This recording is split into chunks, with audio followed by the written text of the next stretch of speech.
Welcome, football fans. Buckle up for another hard-hitting episode of Let's Talk XFL, the only podcast solely focused on the XFL.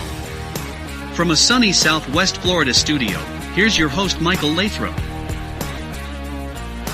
Hello, football fans. This is episode 35, Data Insight, League Cities, and Apprentice. This episode is brought to you by our friends at Royal Retros by 503 Sports. Royal Retros are the king of throwbacks. Royal Retros by 503 Sports provides a line of merchandise from legendary defunct leagues such as the XFL 1.0. If you have always wanted to get yourself a quality Las Vegas Outlaws He Hate Me or Los Angeles Extreme Tommy Maddox jersey, perhaps even an OG XFL's team's t-shirt, we have you covered. Simply click on the link provided in the show's description and notes and enter the code LETSTALKXFL at checkout to receive 10% off your purchase. Although this past week the XFL did not make any announcements, we have put together an awesome show this week, so make sure you tune in for the entire episode, because I will be covering leaked information from a league employee, as well as we have two guests this week. Later in the show, I will be joined by BreakAway Data Co-founder and President Steve Gera to discuss his organization's partnership with the XFL and its involvement at the league showcases. In addition, I will also be joined by San Diego Strike Force wide receiver Prince Shonola to discuss his football journey, XFL showcase experience, and more. But first, we have that league to cover. So, let's get to it. Did you hear the news? Did you hear the news? During a recent episode of the Sports Slaw podcast, hosted by Deb Schneider and Lomas Brown, XFL Orlando's Director of Player Personnel, Larry Lee, made a guest appearance. During Lee's segment, he leaked each of the 8 XFL cities as well as the head coaching assignments. Per Lee, these are the cities and its head coaches for the 2023 season. Washington, D.C., Reggie Barlow. Dallas, Bob Stoops. Houston, Wade Phillips. Las Vegas, Rod Woodson. Orlando, Terrell Buckley. San Antonio, Hines Ward. Seattle, Jim Haslett. And St. Louis, Anthony Becht. Unfortunately, the audio and video version of this episode has since been removed. Before it was, several of notable alternative media outlets shared it via social media. I regret not taking a moment to secure the audio before its removal. Moving on, it is important to recognize Mike Mitchell reported these cities months ago. If you're not already following Mike Mitchell, you have been missing out. Mitchell is an XFL insider and a must-follow for any fan of the league.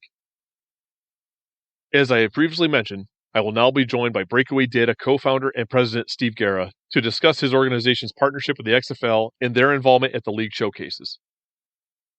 Welcome, Steve. I'm glad we were able to connect at the Florida Showcase, and I appreciate you taking the time to join the show to discuss your organization and its XFL partnership. Thanks for having me, Mike. Really, really excited to be here with you today, and incredibly excited about our partnership with the XFL. We really view it as, co-creating from the ground up with them and really trying to not only validate everything that we've been doing in elite sport for, the better part of 2 decades, but really try and bring like a couple of new things to bear on a league that, is really all about giving players a chance, players who are not in the NFL, another chance at continuing to play and continue to pursue their dreams. So we couldn't be more excited about all the folks that we're working with at the XFL. Can you take a moment and share some of your background and the background of BreakAway Data? Yeah, absolutely. So I'll start with myself because I think that's kind of relatively important to how BreakAway Data was formed. So my background is I'm a former U.S. Marine turned NFL Moneyball guy at first. I was brought into the league originally as a data analytics intern for the San Diego Chargers.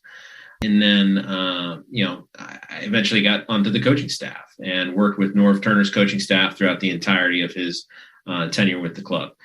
And then post-Norv regime and A.J. Smith regime for the Chargers, I then moved on to the Cleveland Browns, which is a really interesting organization to work for, and but had a great time and had a really great staff there, where I was chief of staff for the head football coach, and then also the head of innovation for the club. And my job there was, and this is where I started to really transition, was really about trying to find competitive advantages for our football team by looking at analytics, looking at data, right? Looking at technology and looking at innovation.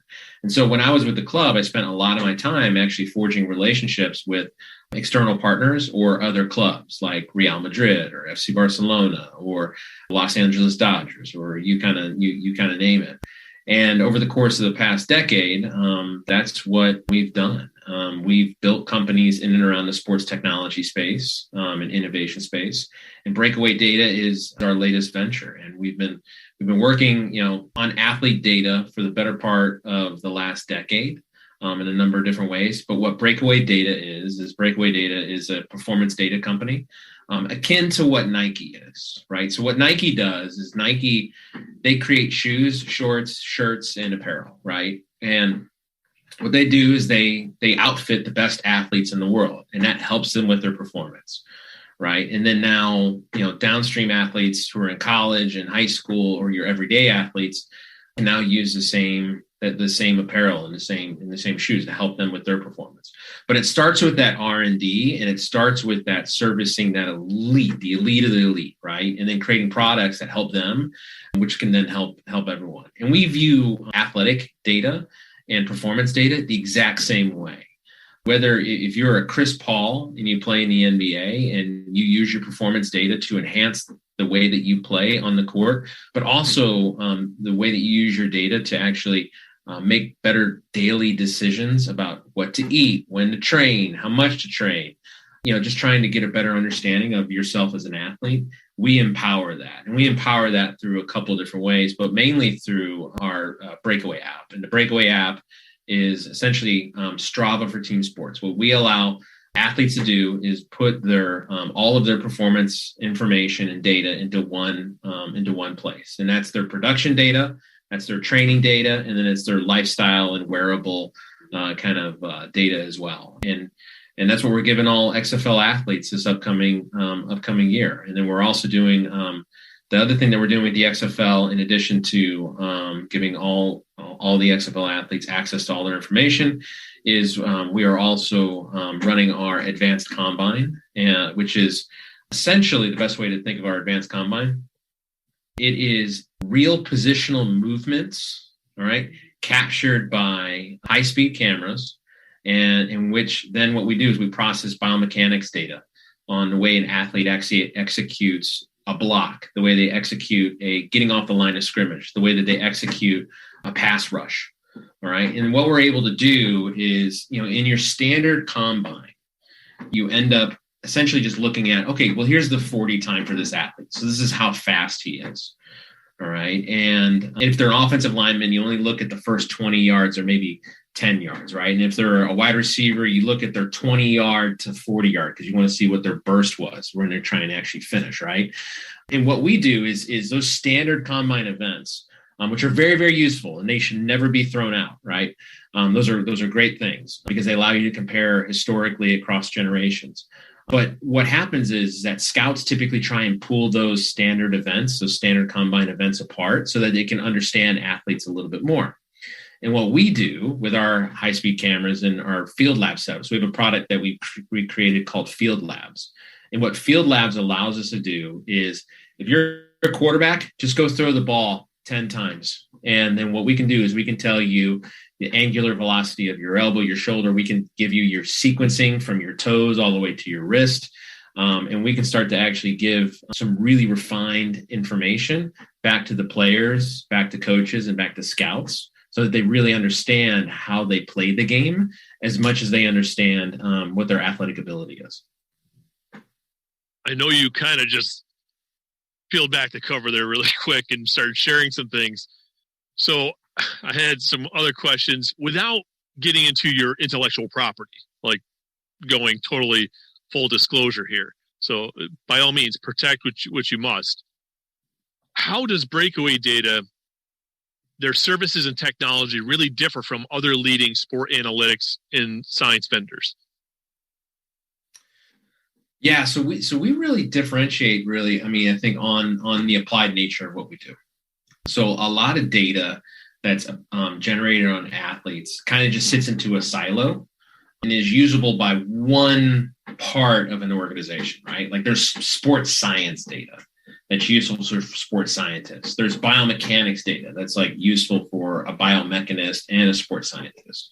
There's strength and conditioning data that's useful for the strength and conditioning coach and then maybe a few other people. What gives us a competitive advantage and where our IP really lies is around the ability to take all of that information about an athlete and then turn it into coach speak. So what we do, and athlete speak. So what we do is we take what can be very arcane, very scientific, and we're able to create derivative metrics from different pieces of different data sets that allow us to start talking about the way an athlete plays.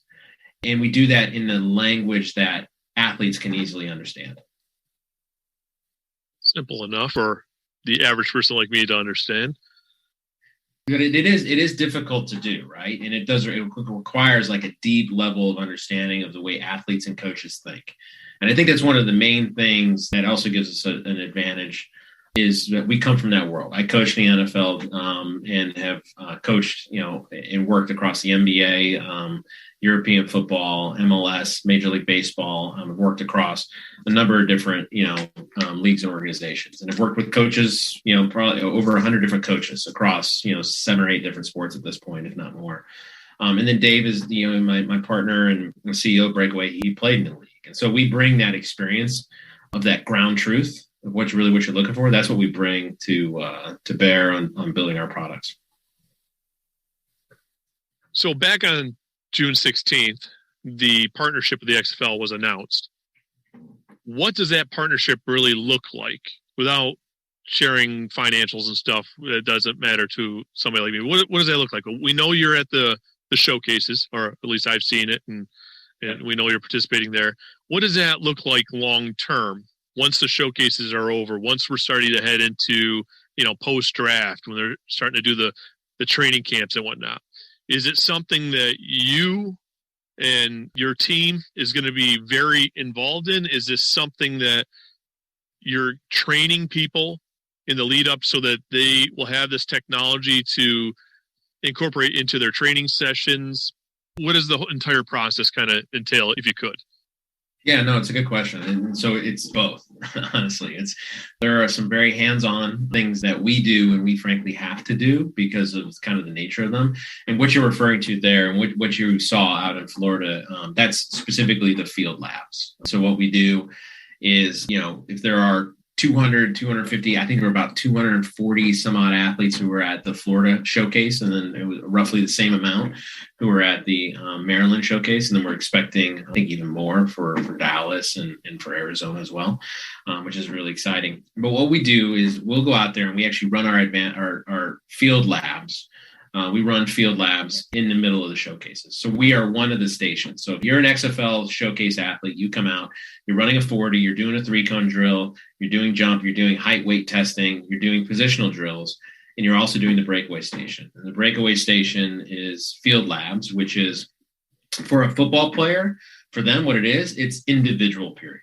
And if you played football or if you're familiar with the way practices are constructed, is there's this individual period at the beginning of practice where the coaches, the positional coaches, actually take all their players through foundational, fundamental football drills, right? And so that could be a pass set. It could be, pulling if you're a guard. It could be throwing the ball if you're a QB and kind of warming up. It could be takeoffs and sprinting if you're or running specific routes, if you are a wide receiver or a tight end, et cetera, et cetera. The list goes on and on.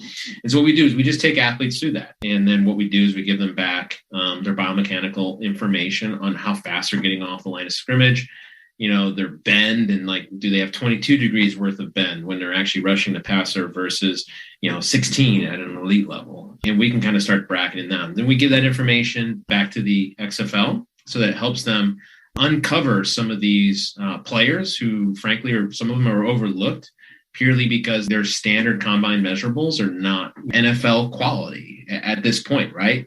What our tool allows us to do is uncover those really great players who maybe were overlooked purely because they didn't run the fastest 40, or maybe they didn't have the biggest hands, or they didn't have the longest arms if they're an offensive lineman. But what we can show you is that they play the position incredibly well. And so we give that information to the XFL scouts and the coaching staff so that they can be really up to date on like, hey, this is, and really understand each respective player. And we also give that information back to the players so that they can know a little bit more about themselves and maybe training accordingly to try and, either address some gaps that they might have or to accentuate some positives that they might have. I'm glad you mentioned giving it to the players, because that segues right into my next question, that we've heard that it's going to be player ownership is a key component of this data.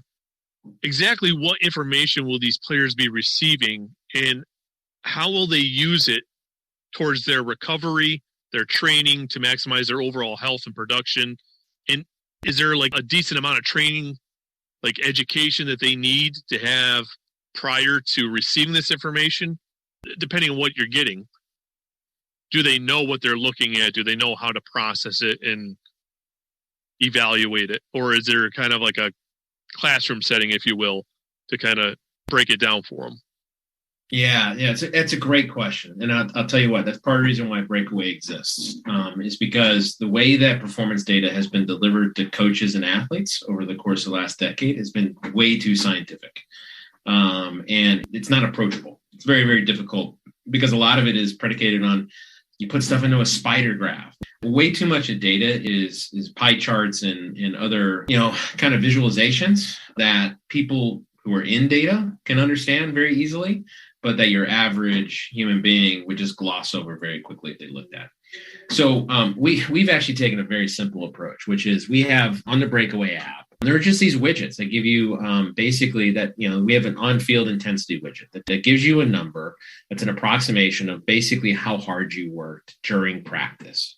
All right. So if you go out and train and you're wearing a GPS device when you're training, well, that GPS device will basically tell you how fast you ran, how many times you ran like over like a specific miles per hour, how much you actually moved during practice, and like how much you were on your feet, right? And then what we do is we generate basically a BreakAway score on this was the cost of that training session, right? It was a 6 out of a 10, or it was a 7.5 out of 10, right? It was a 9. It was really hard practice. It was a 9 out of 10. Right. And then we allow you to track that. We can baseline you over time so that you can learn that you normally basically practice as like a 6 or a 7, something like that. So we make it that easy. We actually make it very, very simple for people to actually understand the data. But we do that for on-field training session. We do that for your weight room training session. And we pipe in all that information. And so what an athlete actually gets is they get a very simple and lovely interface that looks, funny enough, a lot like Spotify Wrapped at the end of the year, where it tells you how much you listen to and who you listen to and all these other things. We actually modeled part of our performance feed off of Spotify Wrapped because most athletes, have been on Spotify and have used Spotify Wrapped at some point. And so that's how we design our product, right? And so it's very visually appealing and very gamified, is what I would say. And the data that they get, there's basically 3 types of data that they get. And working backwards. So the first type of data that they get is they get, what did I do in a game? Their production data. All right. And so if you're running back, that's, carries, that's yards, catches, attempts, et cetera, et cetera. If you're a quarterback, it's completion percentage. But then you can start to slice and dice that. You can say, well, I just want to really know what was my completion percentage in red zone? What was my completion percentage on third down, et cetera, right? So we allow athletes to look at what did I actually do in a game. All right. And we allow them to customize that for whatever they believe is important about them. Right. So that's the first piece of data that we give them. The second piece of data we give them is their actual club training data. Right. So if you're playing for one of the teams in the XFL, and you guys practice for, X amount throughout the course of the day, 2 hours is, probably normally what you're doing. And then you have an hour-long weight session. All of that kind of usage data and workload data will go into the app as well. So it's going to tell you how hard did I work today when I was actually at the practice facility working. The third piece of data that we pipe in as well is your own personal wearable fitness data. So if an athlete wears an Apple Watch, they use an Oura Ring, they use maybe like a sleep device, maybe they use Lose It on their phone, maybe they use MyFitnessPal, maybe they use some other sort of app on their phone in order to track everything from their diet to how much they meditate, maybe to how much they sleep, to how much they recover. An athlete can put all of that information in there as well. And now they get to look at all three of those data sets. So what that allows you to do is an athlete's not just looking at before BreakAway app, you only looked at the game, or you only looked at what you did during the day when you were at the club training, or you only looked at your fitness wearable data, and that was across 5 different apps.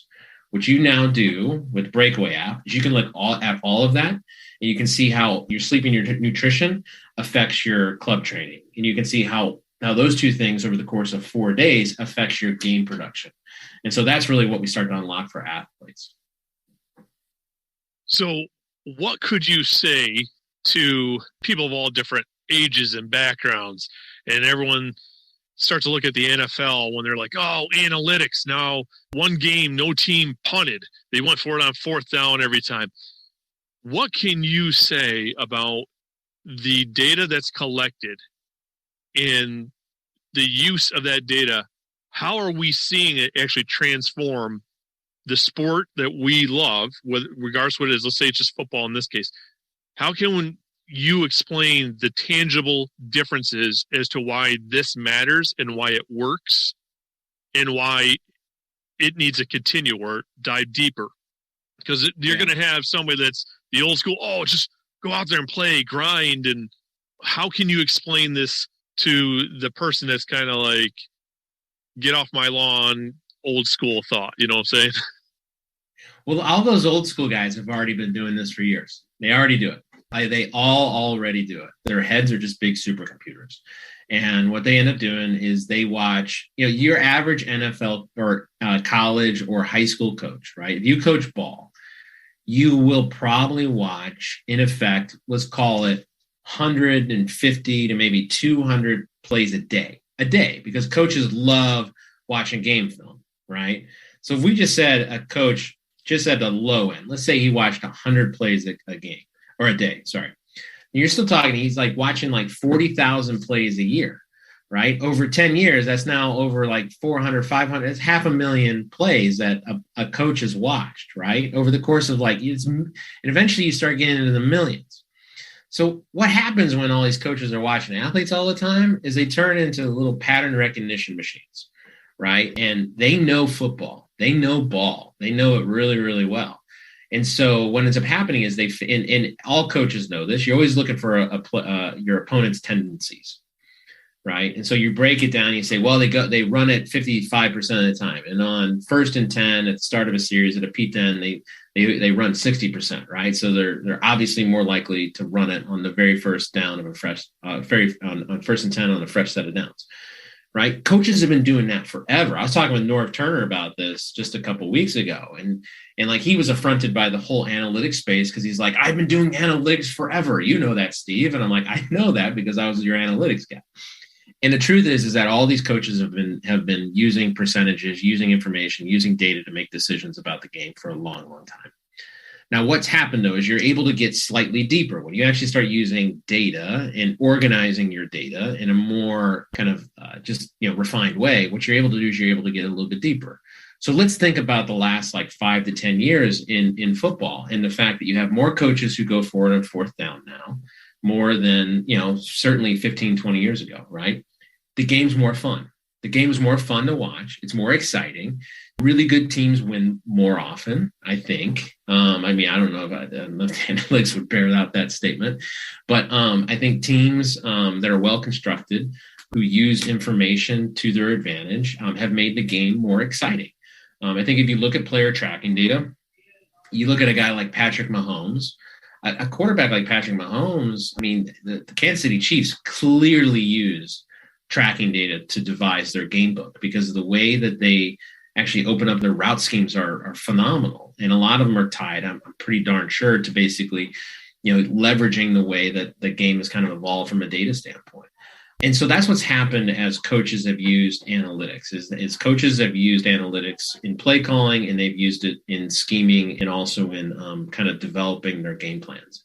Now, here's what our app and what I believe what the XFL is really going to push forward, right? Which is this. If that's happened on the analytics side for coaches, the next wave of innovation for data is really around athlete development, personalized athlete development, so that these athletes who are going to be playing in the XFL, we can optimize them full stop, right? Because now they have better information. They've leaned into performance science programming even more.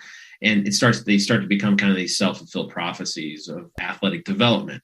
And that's what information allows you to do. You take the guesswork out of, you know what, we really need to work on Mike's left glute's not firing when he's playing. Like, we can actually tell you by using our field lab data, we can tell you that the reason why a defensive lineman's get off is slower than another player's because his left glute's not firing. Like, that's the sort of like granularity we can get to. Now, you give that to a strength and conditioning coach, and you take a player who's, he literally could be, a phenomenal player, but because he has some sort of muscle deficiency or asymmetry in his body. And now what we're able to do is we're able to train against that and take a player who was undervalued and all of a sudden turn him into, a great player. And that's where I think the potential for really leaning into sports science and performance science data through our partnership with the XFL, that's what it opens up. Is it easier to get the player incorporated or kind of set into that wave of thinking and understanding earlier? Is it the key going to be college? Is it going to be key in leagues like the XFL or the USFL or Major League Football prior to get to the NFL? I mean, is it too late, kind of, so to speak, when it's much higher demand, or does it not really matter? No, not at all. I mean, so the interesting thing is the players, the athletes who we found care the most about their performance data are players who are on the fringe and trying to make the XFL or trying to make a squad. They care very much because their data allows them to create more repeatable weeks, right? And what I mean by that is, like, let's say you have a player who has a really great week, and then they're told by their coach, hey, you performed awesome today during that practice or during that game. Now, what does the coach always say? Coach always says, remember everything that you did leading up to this game. Remember everything that you did and just go do it again next week. Well, your average athlete's processing like 15 formal and informal data feeds. And those data feeds could be everything from their coach telling them something to them just feeling something on a day-to-day basis to actual information that's being collected on a device or generated while they're practicing, right? And all we do is we take all of those formal and informal channels and we put them in a mobile device so an athlete can create repeatable weeks. What young athlete doesn't want to create a repeatable week? Because repeatable weeks, especially great repeatable weeks, those get you contracts. Those get you signed. Those are the things that get you noticed, right? And so that's the thing we do for younger athletes. The thing we do for older athletes, I've found too, is older athletes are trying to get to that next contract. They're trying to stay in a league for another year, right? And so utilizing their performance information is incredibly important for them as well. So it really doesn't matter, like, when you come into the continuum, because what we're finding is that, yes, for young athletes, this is more table stakes. Like, they've grown up in a world that's very digital, and they're wondering, like, hey, why don't I have access to all my information? And that's literally why our company exists, because enough young athletes asked us, we want access to all of our information. Can you build me something that allows me to get that? And we said, yes, we will. So that's why we built our company. What's the turnaround time on the data? Is it within the day? Does it take a couple days before it gets in the hands of the players? It actually does depend upon, like, what type of data, right? So, like, the biomechanics data that we are generating in field labs, that actually does take a couple of days, but that's because that is very highly granular. We literally have a supercomputer and we have an entire team of biomechanists here who work on that. It is pretty intense because of the way that we do it. There are other ways that we could do it that would be less kind of like, you wouldn't be able to get the same granularity of information and data if we didn't take the scientific, rigorous approach that we do take to it. So we're pretty heavy on that. We believe athletes deserve that quality of information. If we're going to have an athlete run around on the field, that information better be accurate and it better be high quality. Can't give them something that's not high quality. All right. So we take our time with biomechanics data, partially because there's some limitations on it, right? But data from practice, that's immediate, right? Data from games, that's immediate. As soon as you get done, you walk off the field, you get done practicing, your data uploads to the cloud, it comes down into your BreakAway app, and you have it right there on your phone. Same thing for your wearable data. If I were to open up my BreakAway app right now, I'd be able to see my sleep data and my HRV data from last night. And then I can change my performance data. The more I walk, the more I move around, my information will kind of shift throughout the course of the day. So it varies, and it just kind of depends. All that's really just, built into the athlete's day of training, though. Awesome. Well, Steve, it has been a pleasure, and I appreciate you taking the time to come on the show and talk with me about your role and BreakAway Data as a whole and the partnership with the XFL. If BreakAway Data incorporates new technologies before the year is over or in the future, I'm assuming this is a multi-year deal with the league, or hopefully, I would love to have you come back on and we could talk about those type of things. No, I would love to. Yeah, no, listen, I think very soon we're going to have some initial kind of results from the showcases. And those are going to be shared with the scouts and with players. What would be fun at some point down the line is maybe sit down with, and we obviously need to get, talk with Doug and Russ and everyone at the, XFL, Danny or The Rock, and see about maybe we could do a session where we have like an athlete on there or something like that. But that would be a lot of fun. Yeah. It'd be cool. If some of our listeners wanted to be able to follow you, your journey in the company, where could they do so? Yeah, so you can just go to BreakAwayData.com to find the company. And then if you're on LinkedIn or anything else like that, just put in Steve Gera to find me, and we can always. I'm very accessible on on Gmail, and then also on the web. If you just Google me, you can just Google Steve Gera, Gera. You can find me pretty easily. And then but BreakAwayData.com, and then we're also if you want to follow us, we have at BreakAway Data on Twitter, and then also on Instagram. And we're very excited about what we're building, and we're always looking for people to reach out to us and ask about how they can potentially get involved. Perfect. Thank you, Steve. Thank you very much. Appreciate it. Have a great week. All right, you as well. We are fortunate to have Steve Gera join us on the show. Steve's involvement from top to bottom and personally running the stations at these XFL showcases made him the ideal guest to provide insight about BreakAway Data and their partnership with the XFL. As I have also previously mentioned, I will now be joined by San Diego Strike Force wide receiver Prince Shonola to discuss his football journey and XFL showcase experience.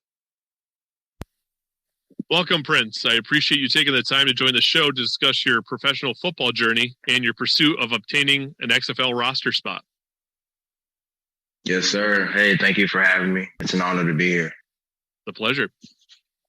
I believe it is important to learn about the person and their origins in order to truly understand their journey. I don't think many of our listeners are familiar with your backstory. Can you take a moment to share your humble story before college became a reality? Yeah, of course. Well, my story is a long one. It's a long one. So it really started when I was playing football for not a professional, but a semi-professional team. I didn't go through high school traditionally. When I grew up, my parents were the normal family, married, 2-parent household. But once they got divorced, that's when everything pretty much went down the drain for me. I moved in with my mother. Football really wasn't on the table at the time. But when she decided to leave, basically abandoning me, I didn't really see school or football in my future. I was just trying to work and trying to make ends meet, trying to find places to sleep, the whole nine. So around 19, my oldest brother found out that I was running around in the streets, basically, not really doing or living up to my potential. So he moved me out to Tampa, Florida. I began to move furniture and just become more disciplined. It's just to learn from him and to grow from him was a great experience in itself. I had a friend who I've known for a very long time named Jamie. He was playing football, and he said, "Hey, man, I know you love football. I want to see you back on the field. Just come play semi-pro. Just come see what it's like." I was like, "Man, come see what it's like. All right, well, I guess I took the opportunity. I took the chance. I did semi-pro for about 3 years. And after semi-pro, I used that film to get into an NAIA school, Warner University, Lake Wales, Florida. First year program. So we didn't have a season, just going through just workouts and just a daily routine for about 7 months. I didn't have the academic discipline, because I didn't go through high school traditionally. I went to a private Christian academy in 2010. I didn't go through 9th grade, 10th grade, 11th grade. I didn't go through prom. I didn't have any of that stuff, unfortunately. But once I went to Warner and flunked out because of my academic discipline, I went to Fullerton Junior College, California, played there for about a year and a half. Once I received a scholarship to Rocky Mountain College in Billings, Montana, that's when things started to pick up for me, because I was always a running back. I was never really a receiver. I was always a running back, just getting the ball and making something happen. But when I got to Fullerton, they were like, hey, you're kind of small. So we want to try you at receiver. So I was like, okay, that's cool. That's cool. I'll take it. And they put me at receiver. And then I still didn't really come to my full potential until Rocky Mountain College. That's when things started to pick up for me. And I started to get the terminology and figure out myself as a receiver. I was going to kind of get into that junior college at Fullerton. Yeah. I wanted to make sure you kind of got your story out there, because I came across your story previously and I read it and I thought, I don't want to force it upon you, but I'm like, he's got an interesting, humble beginning to him that I don't think most people understand, that some of these players, you in particular, to where you're at today and the opportunity that is now sitting on the table. So I was going to kind of talk about your journey there a little bit and let you talk about it. And the junior college to NAIA, which is not traditional, to making it Right. later on. Post-college, you've had tryouts with the Canadian Football League, a private workout with the Cleveland Browns, as well as you've been a member with the Arizona Hotshots of the Alliance of American Football during their training camp and preseason. Since you have been in the arena game with stints with, Albany Empire, Carolina Cobras, Jacksonville Sharks, Orlando Predators, and most recently San Diego Strike Force, right? Yeah. How did all of this adversity impact you and improve you as a player? I mean, adversity is really something that I've been built for, because I've been in adverse situations my entire life. It always feels like my back is against the wall. It always feels like there's something that I have to get off my chest, or I have to reveal, or I have to conquer. It feels like that all the time. So for the fact that this journey with football, which is something that I loved and I catered my life to, is something that saved me. So it's okay. It's okay for me to go through the struggle. It's okay for me, because one thing I learned is don't get too high when you're high. Don't get too low when you're low. Try to have a balance. Try to understand that things happen for a reason and that you're going to fall, but it's how you react, to adversity and how you bounce back from that. So I've learned to be persistent, and it built my character, Seeing that there are significant differences between the arena football and the traditional game, how has the arena game impacted your game? The arena game is a smaller field for a lot of people who may not really understand what's really going on. They just see it's a smaller field with about 8 guys per side, but it's fast. It basically allows me to be fast in a confined area, running better routes, cleaner routes, quicker routes, getting in and out of my breaks, understanding my alignment and my assignment in a short area. It's going to translate outside. I'm going to be able to be explosive right now, or stop on a dime, or being able to recognize what the defense is really doing, man on man, and, zone coverage and stuff like that. So, but for me, it's really the fans. I've always talked about that. The fans, being able to not just share my story, but share my experience, be on the field and share my experience with the fans and make plays and make them feel good, because at the end of the day, we're there to perform too. It's our job, so I love the indoor game 100%. I really do. But outdoor is where I can really show my speed, A lot of times I catch myself indoor running full speed and I run out of space. So it teaches you the tempo, learn how to control your speed, learn to navigate your routes. So I appreciate the indoor game for sure. I was going to say, you were talking about a lot of the benefits. I was wondering what potential aspects hinder your game and your strength. Yeah, exactly. That you couldn't technically really tap into or really utilize. Right. That's the reason why I was released from Albany. I was told from the coach, you're the fastest player I've ever seen in my life in 30 years of coaching, but you're too fast. Sometimes you just slow it down. So that was a teaching point for me in my career too. Sometimes I need to slow down, adjust my route, understand the concept, and everything that we're running. Don't just think just because you're fast, you can be faster than everyone at all times. Learn how to run your routes with technique. Which is funny because all we hear in sports is that you can't teach speed, right? Or you can't teach size. Somebody either has it or not. Right. The one thing that everyone's always looking for is the fastest or the biggest, the strongest. And in here, in your case, right, that they couldn't utilize it, which that's actually baffling in a way. It's kind of surprising. After playing several seasons in the arena football, where did you find the courage and determination to register for the XFL Florida Showcase? During the process of going to San Diego, I actually had contacts with USFL. So I was in the talks with USFL, working my name in the draft pool and stuff like that. However, that didn't work out the way I thought it would. And I had some contacts with XFL already leading into the season in San Diego. So I told myself, well, I'm going to get some film. I'm going to continue to prove myself, continue to show them that I've been playing since I left college, besides COVID year, to still show that I'm in shape and that I can run routes and all that good stuff. Yeah, so one of my contacts told me, hey, the showcase is coming up. Do you want to try out?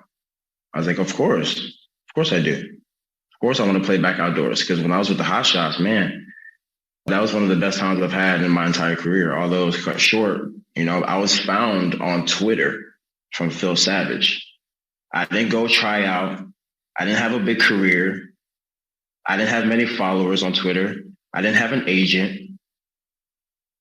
I had no connections to Phil Savage whatsoever. He contacted me and said, hey, we like what you can do. We want to offer you a contract. I was like, wow, okay. And out of all the NFL guys that they've signed and who have been in training camps, I've never touched the NFL field, but I was one of the last cuts. I've seen all these NFL guys going in and coming out. So for me, that's a testament. I could play it. I just need that real opportunity to do so. I have, a lot of circles have shared with people that whether it's the XFL or the USFL, this level of professional outdoor, that there are numerous NFL caliber players. And I know a lot of people tell me, well, it's only a small percentage, like 5% or something, that actually leaves from the XFL and went on. And I think people lose sight. Maybe that's what you see right now, but what is it if some of these leagues had 2-3 seasons, this player finally gets a chance to actually showcase themselves and really kind of get into that rhythm? They're not even factoring the number of people that are now in these leagues that have already played in the NFL, whether a season, 2 seasons, 3 seasons. I think people lose sight that there is so much NFL caliber talent in this level that it is legitimate. Now, I'm not saying everyone's going to be a Pro Bowler when they are a star in the NFL, but they can't be. They can definitely get a roster spot and prove that they belong in the National Football League. So I totally get where you're coming from. That right there, and you're proving yourself. Whether you made that final roster spot or not doesn't matter. But so didn't some of those National Football League guys either. So that's a very good. It's a very good way of evaluating yourself and not kind of losing track of yourself. Well, hey, if I could beat that guy out, I hope a lot of players can also think that way. Right. As a member of the media, I also attended the XFL Florida Showcase. Unfortunately, the media session wrapped up just as the offensive session was starting, so I couldn't see your performance. What were your thoughts on the BreakAway Data the drills, and your overall performance? I feel like my overall performance was great. I wish we would have had one more opportunity at each station because we only had one time to run the 40, one time to do the L drill, triple jump, triple broad jump, stuff like that. But other than that, the breakaway data was amazing. It was interesting, something I've never experienced before. You know, with the sensors stationed up on the field around us, and just the station itself that they had set up, the technology that they were using, the knowledge that they provided us, what they wanted to see from us. You know, it was really professional overall. The showcase was amazing. And I keep telling some of my friends who have gone and who are in the process of going, like, this is one of the best experiences that I've ever been a part of. You know, and for the guys who are going to be going to the next showcase, the showcase is coming up, man, take advantage. You know, take advantage, take it seriously, be focused, because you really only get one rep. There was 80 receivers. 80 plus receivers, 9 tight ends, and I don't know what about the running backs or whatever, you know, but literally there were some guys who only had one opportunity to catch a football. I was lucky enough to have 2, and I caught both.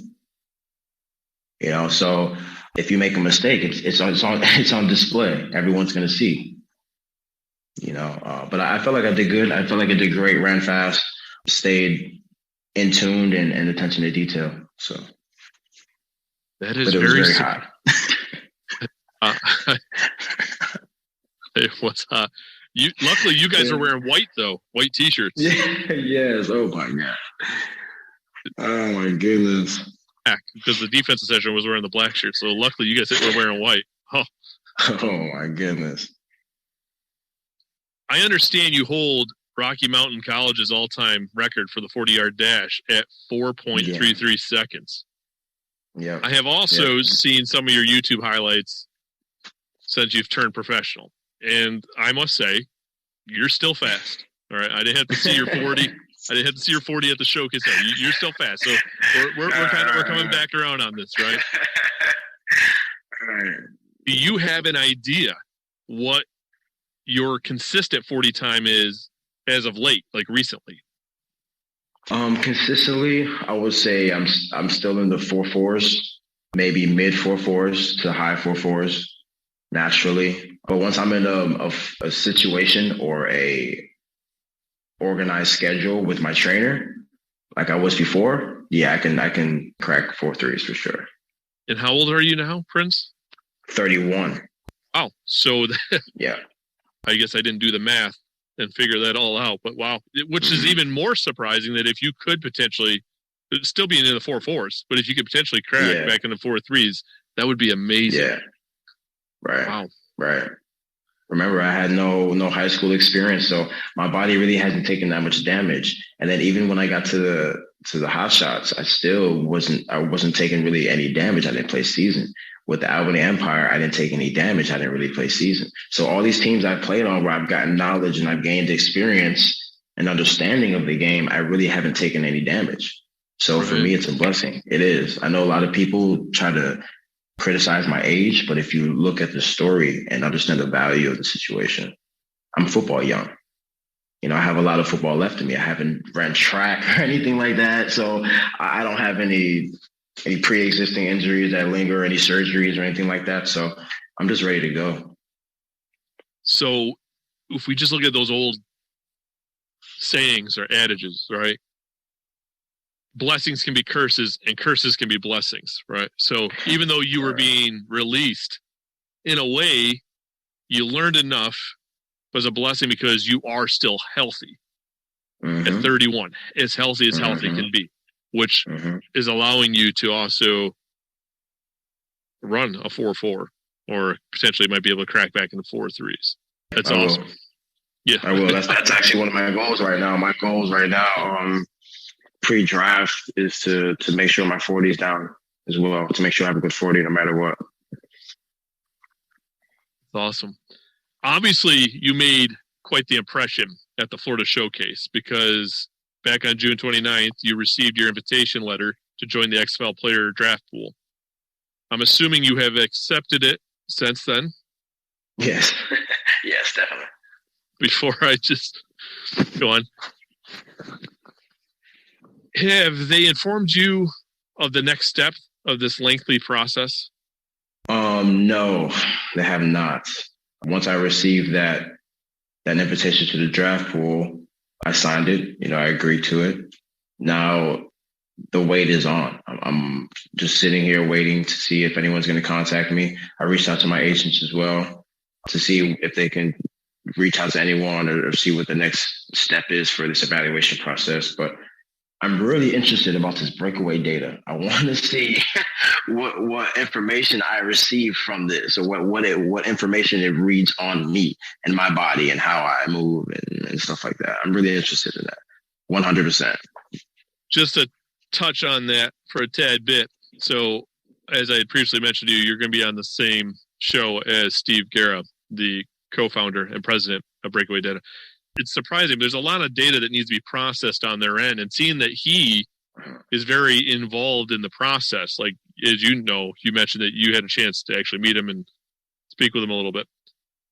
He's from the ground level working on it as well as the high end stuff. He said it's a little bit of a process. I'm surprised because now it's been over a week, but he just said it takes a little bit of time to gather some of that information to be able to put it together and then put it out on the app. So hopefully that helps. Just let you know it does take some time. Yeah. They're not looking to withhold it. I don't know exactly how long. He just said it's a bit of a process. Okay.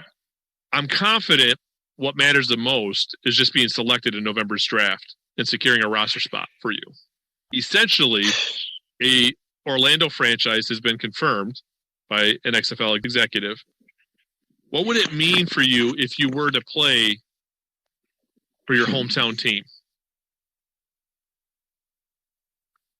It would mean everything to me. For one, to be drafted would be a blessing, because typically guys who are my age and have had my story don't get this opportunity. People who have had better situations and have been at bigger schools may not have this opportunity. So for me, it means everything to be drafted. Something I've always wanted to as a kid, knowing I have potential, but my situations has never really allowed me to express that. So getting drafted to Orlando, I've been here my whole life. This is home. This is big. This is a legacy. I know there's some rumors with things not being finalized yet. So there's some talk of a central hub where Texas might actually be where players live, train during the weeks, and they just fly out to their markets and then play games and potentially come back. Nothing's finalized yet.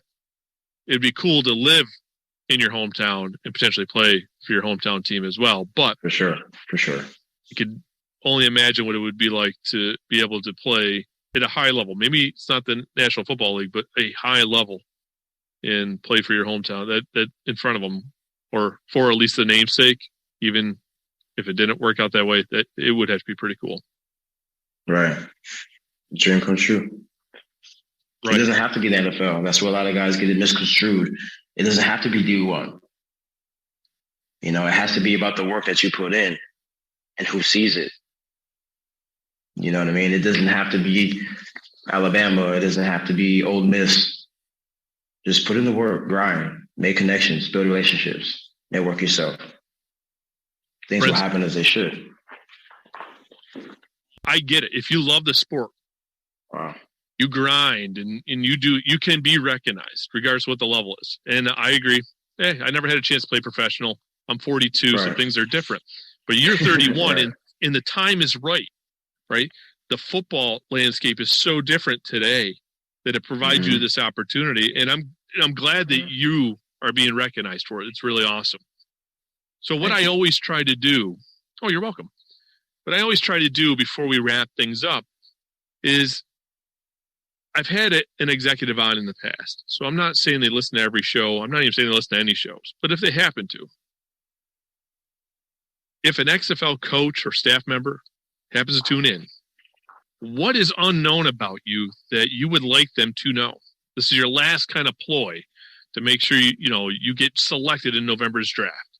What is it that is unknown about you that you want them to know?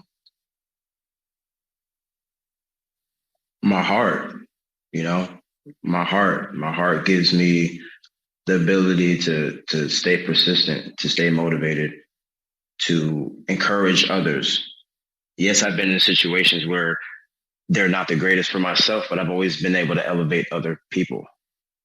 I always try to elevate, encourage, be empathetic, charismatic for my people around me. And that's what I would do. And that's what I would bring to any organization. As far as the community as well, being in the community and showing the people love, inspiring other people. It's not just always about football. It's about people, being a person, being personable. Prince, it has been a pleasure. I appreciate you taking the time, especially during a holiday weekend, to come onto the show and talk to me about your journey, the XFL Showcase, the draft invitation. I hope your name is called in November's draft. And if not, hopefully other opportunities are offered to you, because it sounds like you really deserve it. You worked hard. You haven't given up, especially at this stage in your life. And if you do end up making an XFL team for 2023, I would love to have you come back on again sometime so we can discuss how things are going for you and how your team is progressing. Yes, sir. That sounds good. I'll definitely love to come back, man. You already know. It'll be an honor to. Awesome. Appreciate the time, man.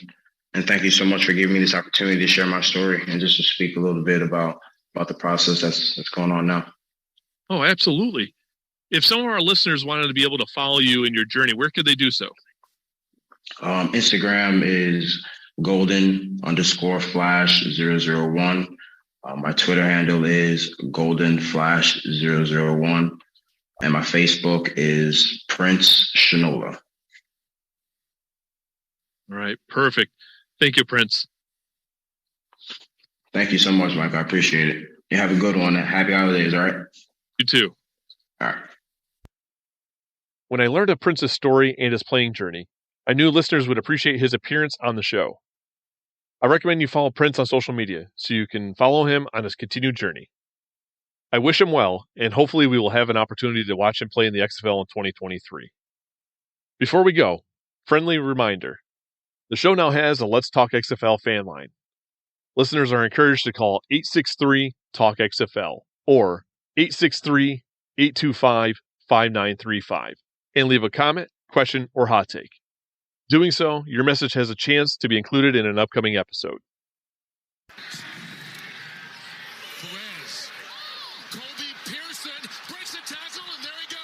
All good things must come to an end. This concludes another episode of Let's Talk XFL. As always, I am interested in receiving your feedback. So do not be a stranger.